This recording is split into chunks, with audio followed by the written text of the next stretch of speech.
Distinguished Senator Ita Enang is the special assistant to President Muhammadu Buhari on National Assembly matters in the Senate. He was first elected to represent the people of Itu and Ibiono, the federal constituency of Akwa Ibom State, in the House of Representatives from 1999 to 2011. He was re-elected as a senator of the Federal Republic, representing Uyo North East Senatorial District of Akwa Ibom State from 2011 to 2015. And in the course of being a senator of the Federal Republic, he was the chairman of the Senate Committee for Rules and Business. As we interact with the Parliament today, we're going to highlight on some issues that are not commonly discussed at the National Assembly. It's a pleasure meeting you, sir. Thank you very much. It's my pleasure. Sir, from your experience as a senator, what is a bicameral legislature? And as a member of House of Representatives between 1999 and 2011, and also as a senator from 2011 to 2015, and as a former chairman, Senate Rules Committee and Business Committee, how do you think it has deepened democracy in Nigeria? Well, the unilateral parliament is the one which has only one of the bodies as the one that makes laws for the country. But a bicameral parliament is the one that has two chambers. Like we have in Nigeria, it is a bicameral legislature where you have the House of Representatives and the Senate. And if a bill is passed by the Senate and not passed by the House, it is not passed by the National Assembly. We have one National Assembly sitting in two chambers.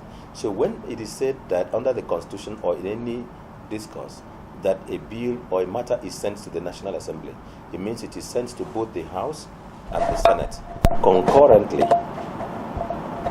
And both of them must pass the same version. If the Senate passes a bill and the House does not pass, it's not a bill. If the Senate passes a bill and the House does not pass the same version, it has not yet become a bill. If there is a difference between what one chamber passes and another, then they set up a conference committee, and they go and harmonize the differences and report back to the chambers, to each of their chambers. And only then, when it is agreed and adopted by way of resolution, only then does it pass. Therefore, a bilateral legislature is such as we have in Nigeria, where you have the Senate and the House. In terms of lawmaking, each of them must pass the law. But a bilateral legislature depends again on the Constitution. The Constitution, in terms of bill, gives equal powers to the Senate and the House, including appropriation, except when there is need to vote. Under the Constitution, the Senate has exclusive duty, responsibility of approving ministerial nominees of Mr. President, ambassadorial nominees, holders of offices stated in the Constitution, or such that the laws establishing them set that they must be approved by the Senate. But under such laws like the Niger Delta Development Commission Act, it says the appointees must be approved by the National Assembly, which involves that the House and the Senate, or approved in consultation. So a unicameral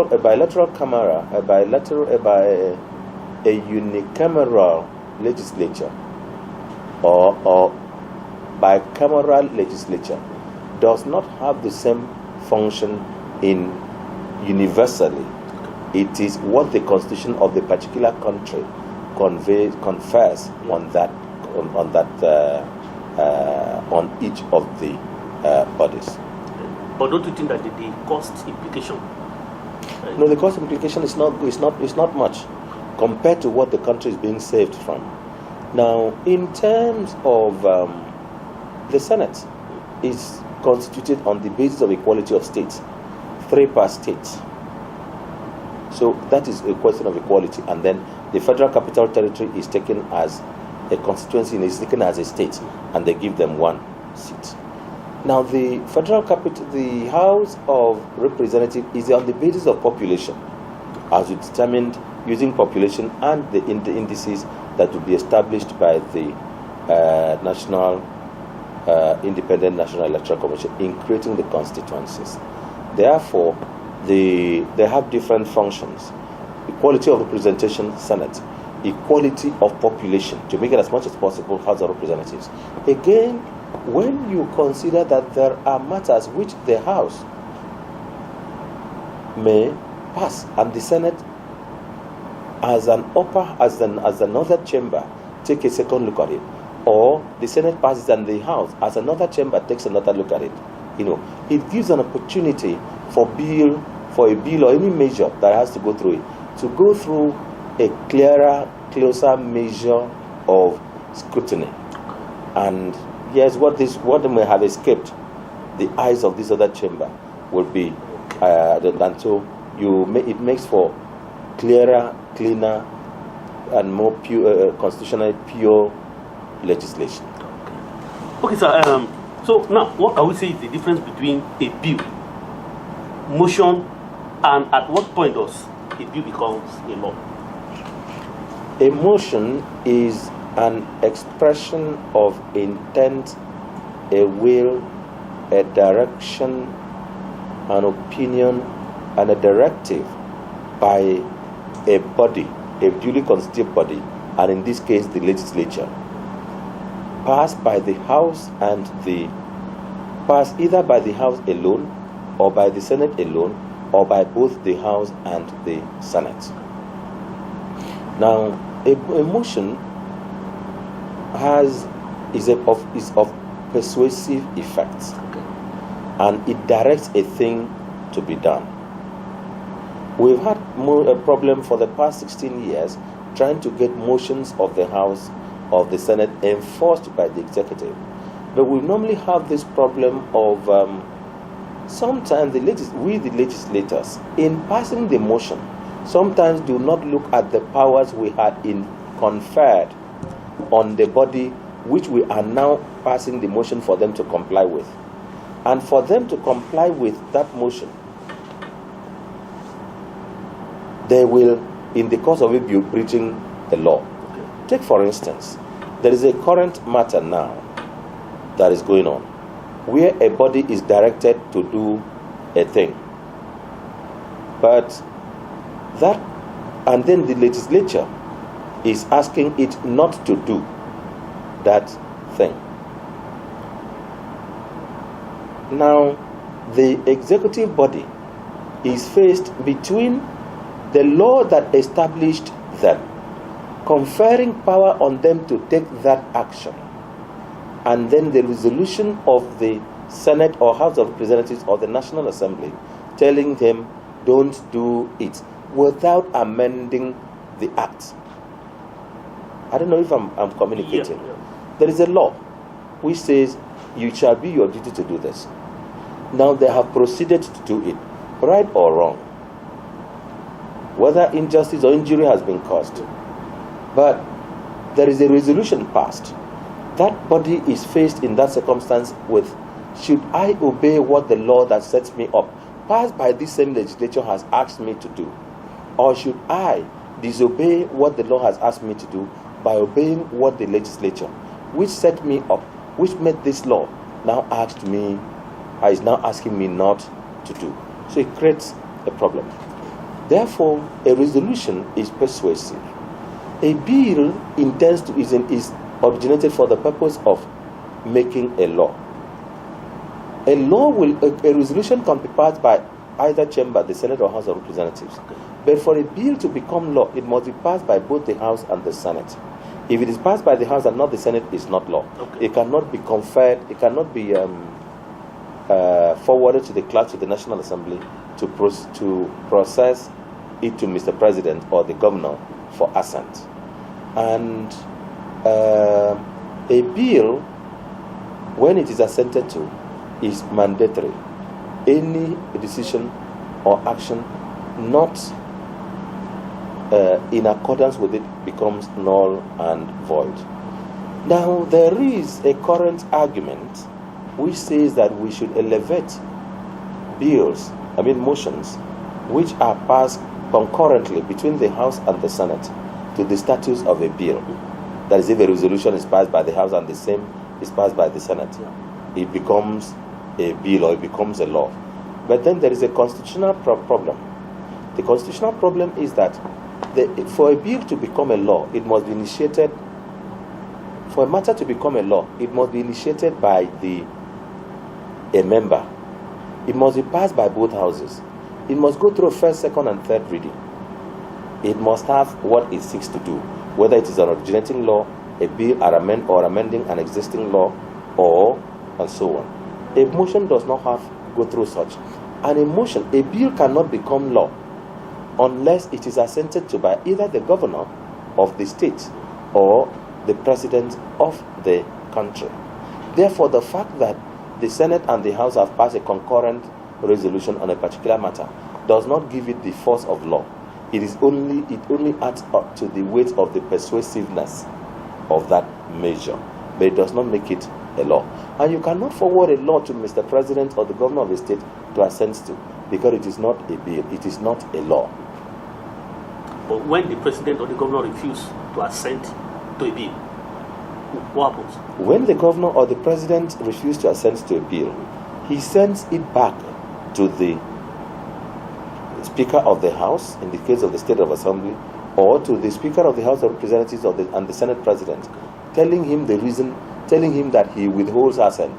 He is not bound to explain the reasons of his withholding assent, but he may, out of courtesy, tell him, draw attention to either a constitutional impurity, or international obligation, imperative, or he may draw attention to a constitutional infraction, or attention to an existing law on the matter to which assenting to this law, to this bill has done, will create a legal quagmire.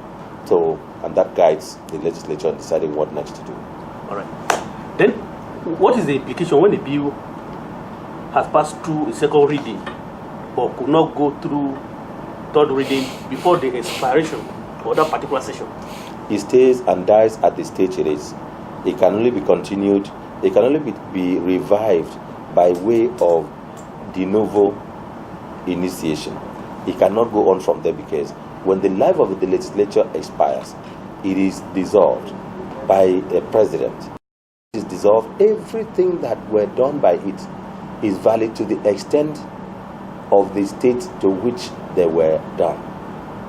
Those that were not concluded lapse, and it is returned to the clerk, and it can only be reintroduced by another member or a new president or governor. Okay. Then are resolutions of the committee of the whole binding? And if those resolutions were not complied by the affected agencies, what is likely to be the committee of the whole does not pass resolutions. The committee of the whole considers bills or other measures, like if Mr. President sends in a request for a state of emergency. Committee of the whole considers it.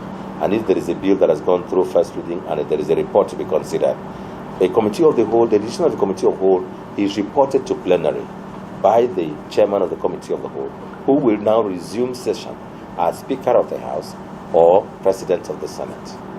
Therefore, now resolutions of the Senate in plenary or the House in plenary is communicated, and when it's communicated, it is for the executive to take action as it deems fit.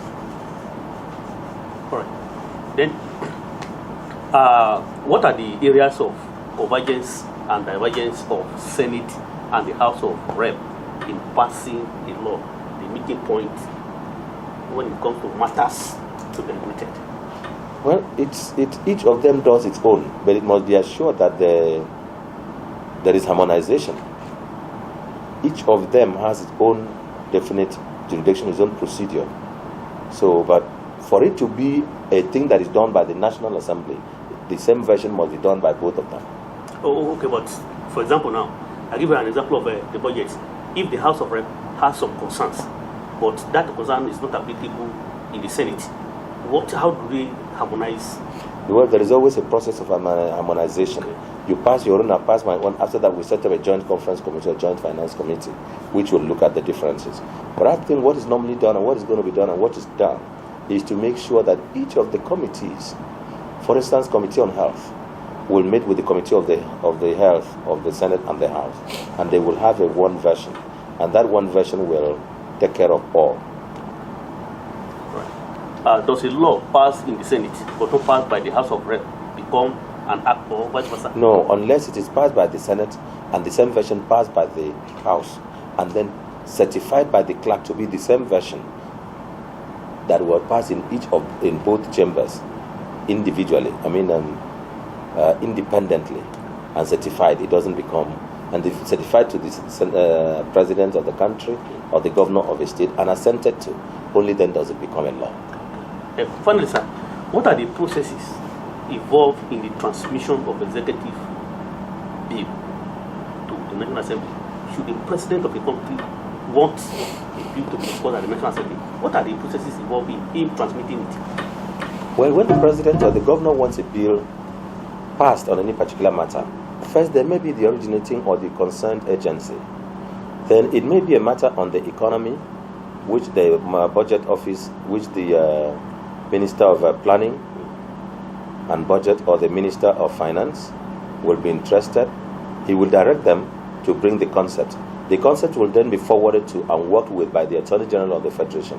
A clean, proper draft will now be forwarded to Mr. President.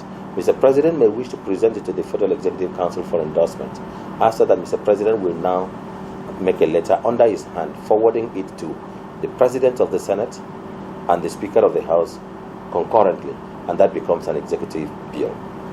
Thank you very much. Thank you very much. Please. Thank you very much. Thank you. Thank you very